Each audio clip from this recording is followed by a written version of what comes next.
This is Harry Potter 2029. A wizard!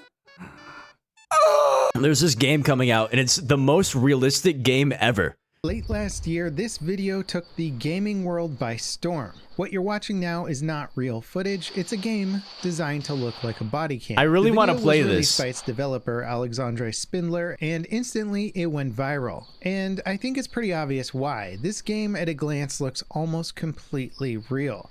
That's crazy. I want to know if I can do like SWAT raids with this. But it also appears like it might just be some clever engine trickery that would never really function as a video game. Or at least that's what we thought until Alexandre and his indie team revealed a new trailer for Unrecord. They're now making... I can't believe... No, there's no way this is an actual game. There's no way. This can't be.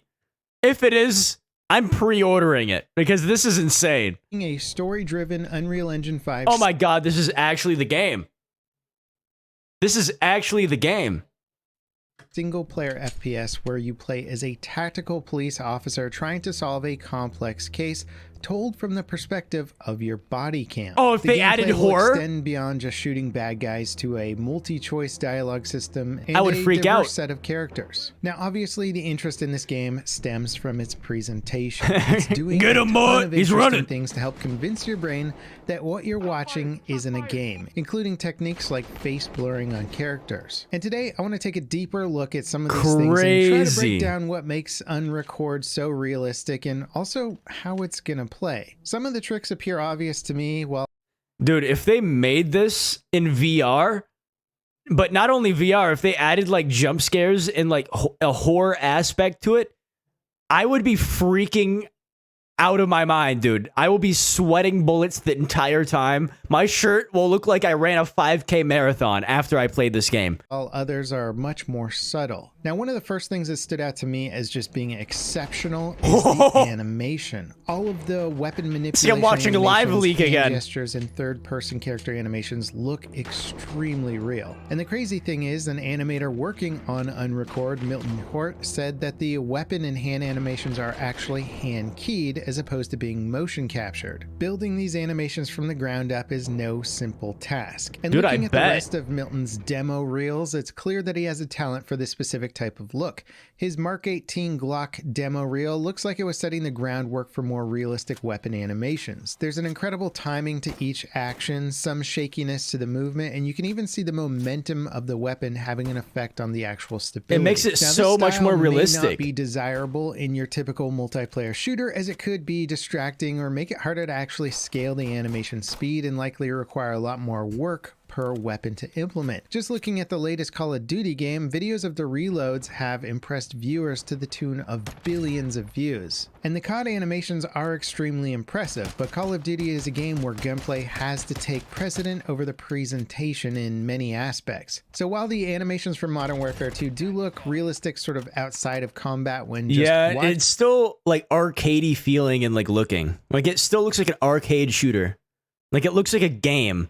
Now this, on the other hand, them, the actual gameplay and stuff tends to break the immersion. Animations get cut off before they finish, weapon models are deliberately poised to hide small details that would be a pain to animate, plus the quickness, accuracy, and speed of it all makes it seem a little less human. Just look at what happens to the reload animation when you start sprinting in Modern Warfare 2. It gets cut off and transitions quickly to the character model sprinting. Now look at Unrecord when the character goes from walking to sprinting. There's very little cheating happening with the animations, especially when he stops sprinting and regrips the pistol. And when looking at Unrecord, it appears that they're putting the presentation above all else. Dude, imagine the RP that you can do with this. Imagine if they made this multiplayer. Imagine the RP. That would be incredible. Holy. It's hard to say how the gameplay might be affected by some of these weapon animations, but it's certainly impressive to look at. Often when VFX artists talk about what makes CGI convincing, they bring up those small imperfections that you'll only notice subconsciously if they're absent.